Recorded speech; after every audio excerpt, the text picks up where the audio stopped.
This is the Strait of Hormuz, the jugular vein of global shipping, funneling millions of barrels of oil and energy products worldwide daily. On day 26 of the US-Israel-Iran war, this artery faces a total blockade, severing these pulsing lines of transport. We can already see the macroeconomic fallout in India. Domestic manufacturing activity just dropped to a 4.5-year low as supply chains begin to stall. At the consumer level, the sudden shortage of red LPG cylinders is the first warning sign of a massive incoming inflation crisis for Indian households. This conflict has moved past a distant diplomatic disagreement.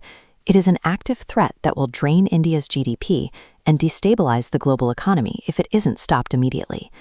America's initial military strategy, Operation Epic Fury, has failed to secure any kind of Iranian surrender. Tehran's leadership remains intact, and their military is showing zero signs of retreat. Washington's current stance is a direct contradiction. They publicly claim victory while simultaneously sanctioning an additional $200 billion to fund the ongoing war effort. The timeline for peace is stretching. Israel's military, seen here managing missile defense systems, plans to continue striking Iran for at least another 3 weeks. We're seeing a major physical escalation. The U.S. military is preparing to deploy 1,000 highly specialized paratroopers, like these soldiers, directly into the Middle East. With military force accelerating on all sides, the global economy does not have the luxury of waiting for the violence to burn itself out. An emergency intervention is desperately needed now. If every global power needs this war to end to protect their own growth, why are the current peace talks failing to even reach the leadership in Iran? Washington's 15-point peace plan to Tehran is routed through a broken diplomatic network. The U.S. uses Pakistan as a messenger, but Pakistan lacks true leverage. Crucially, Israel drives the strikes and has no diplomatic ties with Pakistan, making this back channel a dead end. Relying on a fractured messenger while excluding the main military aggressor ensures the negotiations will fail. And as they fail, the economic bleeding continues. While those old channels remain blocked, a new direct line is illuminating across the globe, connecting Washington directly to New Delhi. In an urgent call with Donald Trump, Prime Minister Modi broke with standard diplomatic caution. He made an explicit demand for immediate de-escalation and the guaranteed opening of the Strait of Hormuz. This call marks a pivot in India's foreign policy. For years, India could abstain and chill, securing discounted Russian oil while watching from the sidelines. But that era is over.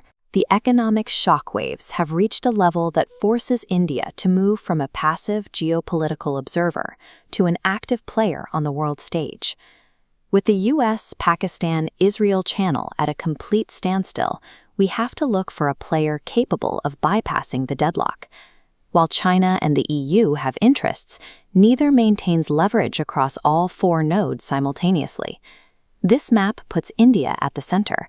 Connecting this node outward creates a functional bridge to Washington, Tel Aviv, Tehran, and Riyadh. India alone holds these specific lines today.